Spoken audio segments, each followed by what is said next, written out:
25 जनवरी 2011 मंगल के रोज सर्दियों की एक सर्द सुबह थी। मिस्र के दारुल हुकूमत काहिरा के मशहूर तहरीर स्क्वायर में अचानक हलचल मच गई, जैसे किसी ने शहर के दिल में चिंगारी डाल दी हो।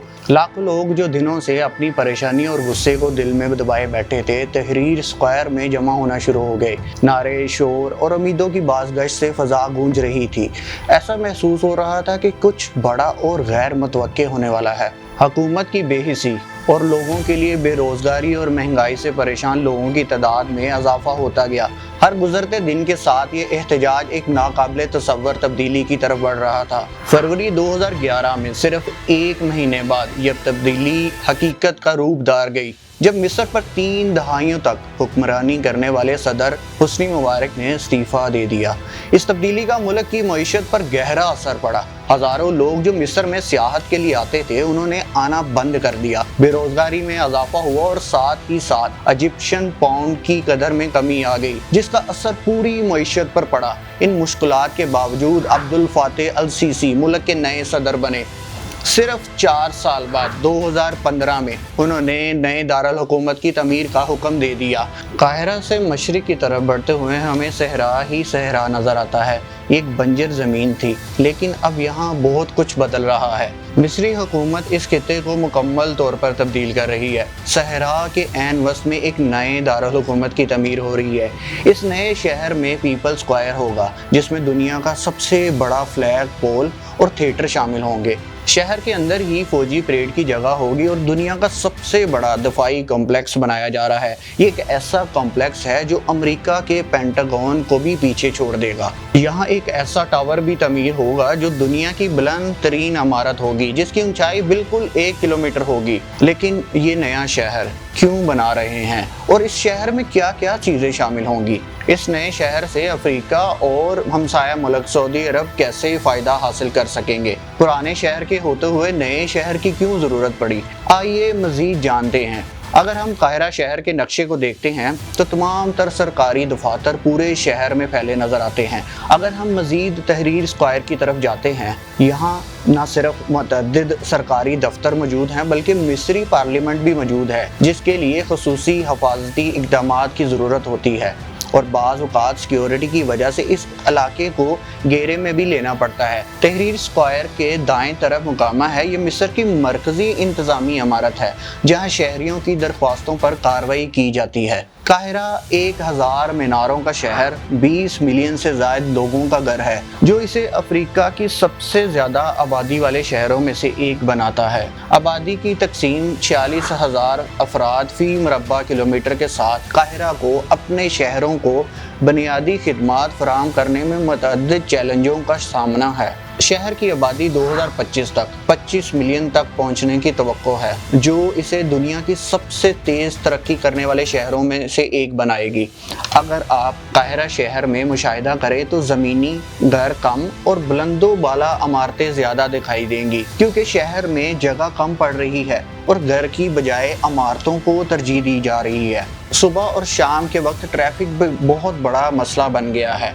तो सड़कें तंग हैं और सड़कों पर गाड़ियों की तादाद में नुमायां इजाफा है, जिससे सफ़र करना एक डरावना ख्वाब बन गया है। आलमी बैंक की एक रिपोर्ट के मुताबिक काहिरा की ट्रैफिक की वजह से शहर को सालाना $4 बिलियन का नुकसान होता है। शहर की तेज़ रफ्तार तरक्की ने पानी और बिजली समेत इसकी सहूलियात पर भी दबाव डाला है।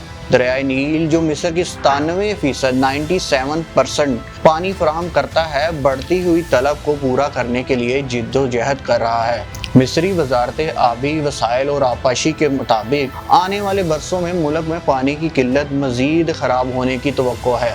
2025 तक नील के पानी की सतह में 40% तक कमी का इम्कान है। काहिरा अपने भरपूर सकाफती और मजहबी विरसे के लिए भी जाना जाता है। शहर में 100 से ज़ायद मसाजिद और 10 गिरजाघर हैं। शहर का औसत दर्जा हरारत तकरीबन 25 डिग्री सेल्सियस है, जो इसे दुनिया की गर्म तरीन शहरों में से एक बनाता है।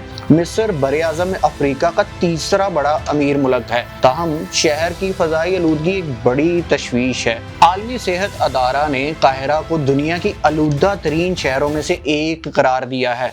ज़हन में सवाल पैदा होता है कि मौजूदा हुकूमत को इन चैलेंजों से निपटने के लिए क्या करना चाहिए। इन चैलेंजों से निपटने के लिए مصری حکومت نے نیو قاہرہ سٹی ڈیولپمنٹ شروع کیا ہے، جو ایک میگا پروجیکٹ ہے جس کا مقصد قاہرہ پر دباؤ کو کم کرنے کے لیے ایک نئے دارالحکومت کی تعمیر کرنا ہے۔ یہ منصوبہ، جس کی تکمیل ویژن 2030 تک متوقع ہے، یہ قاہرہ اور سوئس کینال کے درمیان شہر ہے جس کی آبادی تقریباً 50 لاکھ افراد پر مشتمل ہوگی۔ حکومت نے قاہرہ اور نیو قاہرہ کے مشرق میں مکمل طور پر نیا دارالحکومت بنانے کا منصوبہ شروع کیا ہے۔ سب سے پہلے انتظامی علاقہ قائم کیا گیا ہے جس میں مصری حکومت کے تمام وزارتوں کی عمارت کو ایک دوسرے کے سامنے بنایا گیا ہے۔ ان وزارتوں کے عمارت کے درمیان کابینہ کی عمارت ہے جو مختلف حکومتی وزراء اپنے کام سے متعلق ملاقاتیں کر سکتے ہیں۔ علاقے کے ایک سرے پر سرکلر ڈیولپمنٹ ہے جس میں پوسٹ آفس کا head quarter, central bank of Egypt اور دیگر قومی ادارے واقع ہیں۔ علاقے کی دوسری طرف پیپل اسکوائر ہے جہاں دنیا کا سب سے بڑا فلیگ پول اور تھیٹر قائم کیا جائے گا۔ اگر اوپر کی جانب نظر دوڑائیں تو مستقبل میں فوجی پریڈ کے لیے انتظام بھی کیا گیا ہے۔ اس علاقے کے قریب ہی مصری پارلیمنٹ کے 2 ایوانوں، ایوان نمائندگان اور سینٹ کے لیے عمارتیں موجود ہیں۔ علاقے کے شمال میں صدارتی محل ہے جو ملک کا سب سے طاقتور سیاسی مقام ہوگا۔ اسے نئے دارالحکومت کا مقصد مصر کی ترقی اور عوام کی زندگی میں بہتری لانا ہے۔ مصری وزارت دفاع کا نیا کمپلیکس 10 عمارتوں پر مشتمل ہے، اسے آکٹاگن کہا جاتا ہے۔ اس کمپلیکس میں وزارت دفاع، مصری فوج، ہاؤسز کنٹرول اور تجزیہ ڈیٹا سینٹرز کا نیا ہیڈ کوارٹر شامل ہے۔ مکمل ہونے پر یہ دنیا کا سب سے بڑا دفاعی کمپلیکس ہوگا جو امریکہ کے پینٹاگون کو بھی پیچھے چھوڑ دے گا۔ یہ ایک ایسا علاقہ ہے جہاں پہ ملازمین اور فوجی اہلکاروں کے لیے مختلف سہولیات موجود ہیں۔ ان اپارٹمنٹ یونٹس، عبادت گاہیں، ہوٹل، اسکول، ہسپتال اور انتظامی خدمات شامل ہیں۔ یہ تمام سہولیات سرکلر ڈیفنس ڈسٹرکٹ میں واقع ہیں جو ایک شہر کے اندر ہی ایک شہر کی مانند ہے۔ مصر انٹرنیشنل اولمپک سٹی کے جنوبی حصے میں ایک وسیع و عریض سپورٹس کمپلیکس کی شکل اختیار کر رہا ہے۔ اس بڑی سہولت میں 2 indoor stadium, tennis, squash, swimming pools اور گھوڑ سواری کے مقابلوں کے لیے خصوصی اولمپک کمپلیکس اور 90,000 تماشائیوں کے بیٹھنے کی گنجائش والا ایک زبردست نیشنل اسٹیڈیم زیر تعمیر ہے۔ مصری حکومت نے واضح طور پر اولمپکس اور فیفا ورلڈ کپ سمیت باوقار عالمی کھیلوں کے مقابلے کی میزبانی کے لیے اپنی خواہش کا اظہار کیا ہے، جس سے بین الاقوامی کھیلوں کا مرکز بننے کے لیے ملک کے عزم کو مزید مستحکم کیا گیا ہے۔ اور مرکزی کاروبار ضلع میں بنائے گئے دفتر اور بلند و بالا عمارتوں کے بغیر دارالحکومت کیسا ہوگا؟ مشہور ٹاور زیر تعمیر ہے جو مکمل ہونے پر پورے افریقہ کی سب سے اونچی عمارت ہوگی۔ اور یہ صرف شروعات ہے کیونکہ اوبلسک نامی اس سے بھی بلند عمارت کے منصوبے پہلے ہی موجود ہیں۔ یہ ٹاور ڈیزائن براہ راست قدیم مصری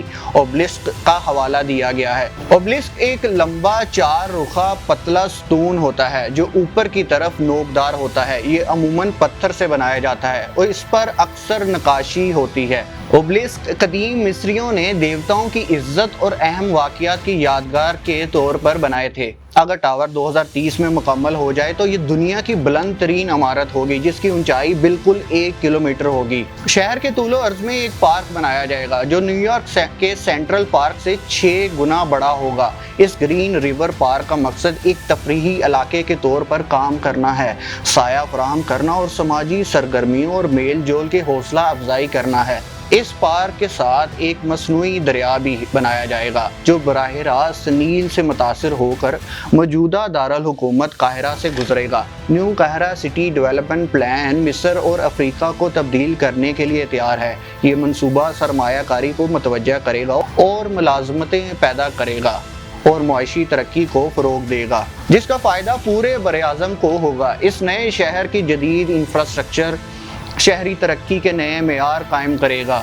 کھیلوں کا کمپلیکس اور اولمپکس اور فیفا ورلڈ کپ جیسے عالمی ایونٹس کی میزبانی مصر کو ایک سپورٹس ہب کے طور پر قائم کرے گی، سیاحوں کو متوجہ کرے گی اور علاقائی معیشت کو فروغ دے گی۔ یہ منصوبہ مصر، دیگر افریقی ممالک اور سعودی عرب کے درمیان ثقافت کو فروغ دے گا۔ مصر کا بڑھتا ہوا معاشی اور سیاسی اثر و رسوخ پڑوسی ممالک کے ساتھ تجارت، توانائی اور سیکیورٹی کے شعبوں میں تعاون کو بڑھائے گا۔ دیکھنے کے لیے شکریہ۔